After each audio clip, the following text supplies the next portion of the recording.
Assalamu alaikum. Welcome back to lecture 2 of DNA and design.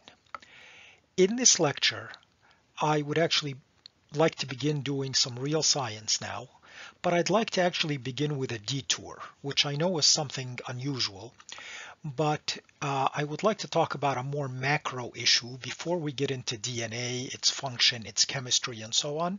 Perhaps start with something a little bit more familiar that illustrates the paradigm that I would like to bring across in these lectures, which is that advancing scientific knowledge is pointing to the notion of design rather than notions of randomness, chance, and unguided evolution.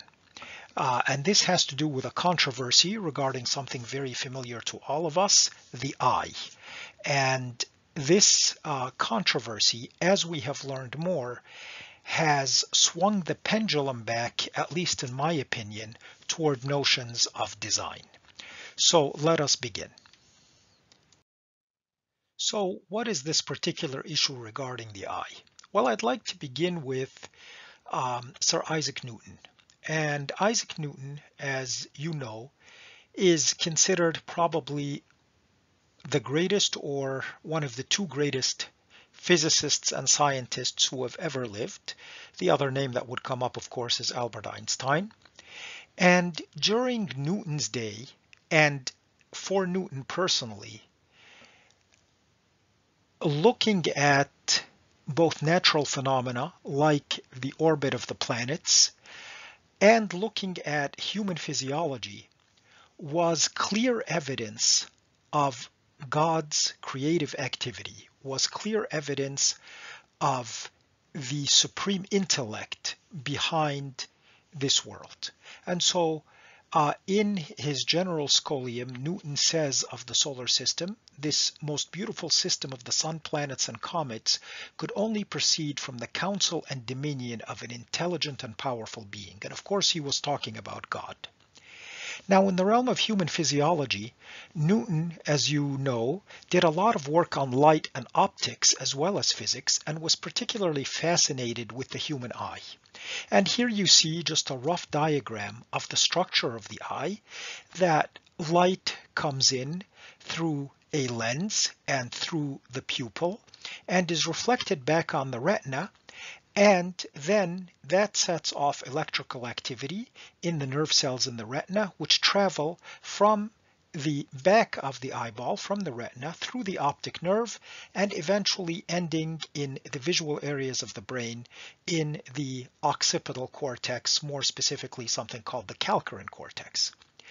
But in any case, during Newton's day, the rough anatomy of the eye was known, and Newton found the eye to be a marvel. And again, one of the good pieces of evidence for divine design. And so he says in a draft of the hypothesis concerning light and colors that one principle in philosophy is the being of a God or spirit, infinite, eternal, omniscient, omnipotent, and the best argument for such a being is the frame of nature, and chiefly the contrivance of the bodies of living creatures. So here is the strongest possible statement of divine design. And then talking specifically about the eye, he says, certainly he that framed the eyes of all creatures understood the nature of light and vision. He that framed their ears understood the nature of sounds and hearing. So this was the general outlook of science in Newton's day, in the 1600s, in the 1700s, and so forth. This then, that outlook began to change in the 18th and 19th centuries, and as we have already said, under the science of Darwin, under the philosophy of philosophers such as Hume, the pendulum swung away such that scientists began to now reject the idea of design. Okay, so now let's get to the specific issue at hand. In the diagram on your left, you see a blow-up of a portion of the retina, which is that part in the back of the eye, which receives the light and sends the nerve impulses back to the brain. And as we began to learn more about the structure of the eye, especially with the development of electron microscopy, something very interesting was revealed. And if you take a look at the diagram on the left, you will see an enlarged illustration of the retina, and you see things labeled rods and cones, and they are the photoreceptors of the eye. Now there's so much to say about the eye, what the rods do, what the cones do, but let's ignore that for now. What was interesting is that the rods and the cones, which react to the light, then project their axons to other cell bodies forward. And those are the blue cell bodies, what are labeled as number 3 in the diagram. Those cell bodies then coalesce into nerve fibers and nerve impulses that collect into the optic nerve, which is labeled number 4. And if you now look at the diagram on the right, you see the arrow that says path of incoming light, and that light travels through these cell bodies, the connecting nerve cell layer, the ganglion cell bodies, to get to the rods and cones. They react to the light, then they send their impulses forward again to those secondary neurons, the connecting nerve cell layer, the ganglion cell bodies, and those fibers then go to the optic nerve. So why is this setup interesting? It is interesting because it means that the light has to travel through a bunch of cells and nerve fibers first to get to the rods and cones. So whether you look at the diagram on your left or the diagram on your right, you see that the light is not first hitting the rods and cones and then going to other cell bodies, but it has to travel through a mesh of cell bodies to get to the photoreceptors. And this is called the inverted retina. And in this diagram, we've tried to make it a little bit more explicit. In the verted retina, which is found in some lower animals, the light first hits the photoreceptors, then they coalesce into nerve fibers. In the inverted retina, which we humans have, you notice that the light has to go through nerve fibers and other cells first before it gets to the rods and the cones. And this was felt to be an engineering design flaw. Why would you make the light have to go through a bunch of cell bodies and nerve fibers, blurring it and scattering it before it gets to the actual photoreceptors of the eye? And so when this detailed structure was discovered, this was taken by the anti-design camp as very strong evidence that there is no such thing as divine design. And Richard Dawkins, again, one of the strongest proponents of atheism, a leader in the so-called New Atheist movement, in his famous book, The Blind Watchmaker, in the late 1990s, used this to sort of mock the notion that the eye was a design marvel showing evidence of God. And I gave you here a quote from the book. Any engineer would naturally assume that the photocells would point toward the light with their wires leading backwards toward the brain. He would laugh at any suggestion that the photocells might point away from the light with their wires departing on the side nearest the light. Yet this is exactly what happens in all vertebrate retinas. And so this was sort of a smoking gun in the hand of the evolutionist camp. And I am not, by the way, against evolution. I just believe that it is only part of the story. I believe in guided evolution, but that is another topic. But in the hand of those who believe in entirely pure chance, randomness, and so forth, these sorts of design flaws are very strong evidence that yes, things did occur by chance, because chance does not lead to perfection. It just leads to something functional. And so when you do an internet search, you will find a lot of stuff about the backwards human retina, and is it evidence of poor design, and are human bodies poorly designed, and so on and so forth. And again, I think we've explained the issue enough that we all now feel comfortable what the issue is. And again, in the hands of people like Richard Dawkins, this was taken as clear evidence against intelligent design. And by intelligent design here, I mean design by the divine intellect, because there was this obvious design flaw in the human eye.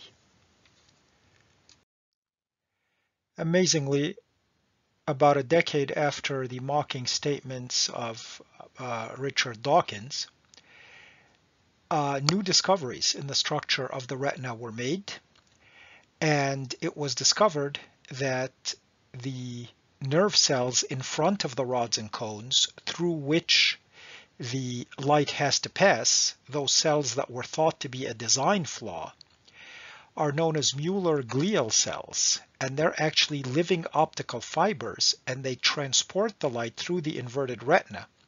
And you can see here a blurb from the Proceedings of the National Academy of Sciences, one of the most prestigious scientific publications in the world, stating that the Mueller cells collect the light at the retinal surface and guide it to photoreceptor cells on the opposite side, and therefore there is no distortion of the light as it passes through this layer of cells. And it turns out that that was just the beginning of the story. Further work has shown that these cells do much more than simply passing the light back to the rods and cones without distortion. Here is a blurb from the organization physics.org. And by the way, I want to make it clear that these are purely scientific publications.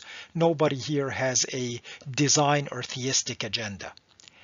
And let's look in some detail at what they're saying. And so they are quoting a paper in Nature Communications. And again, those involved in the scientific world know that the big publications in the world of science are things like Nature, the magazine called Science, the Proceedings of the National Academy of Sciences. So these are discoveries that have been vetted at the highest level and gauged important enough to publish in these first-rate journals.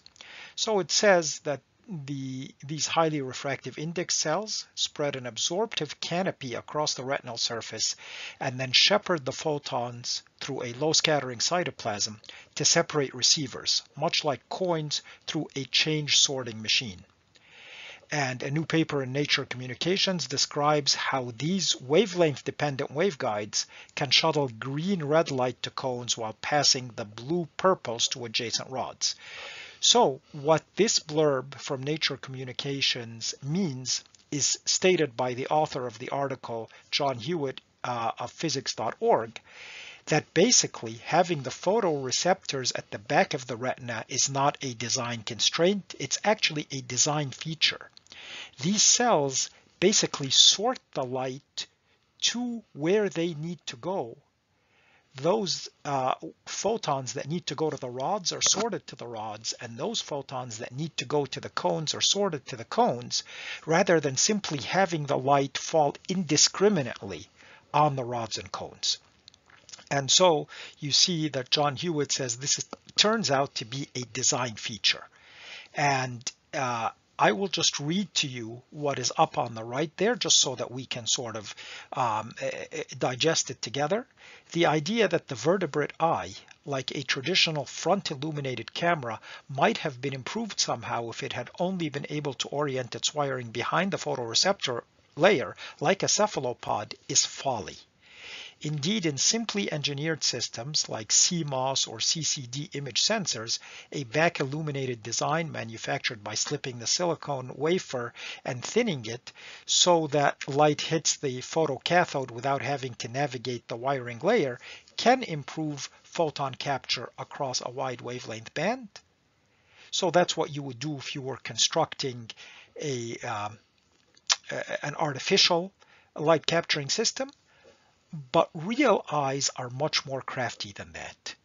So basically, the bottom line is that as we have learned more science, what was once thought to be a design flaw, evidence for chance, evidence against intelligent design, has turned out instead to be a design feature speaking very strongly for an intelligently designed system. And the reason that I wanted to start our talk about DNA with this example is because I believe it is a perfect paradigm and perfect illustration for what has also happened in the world of DNA.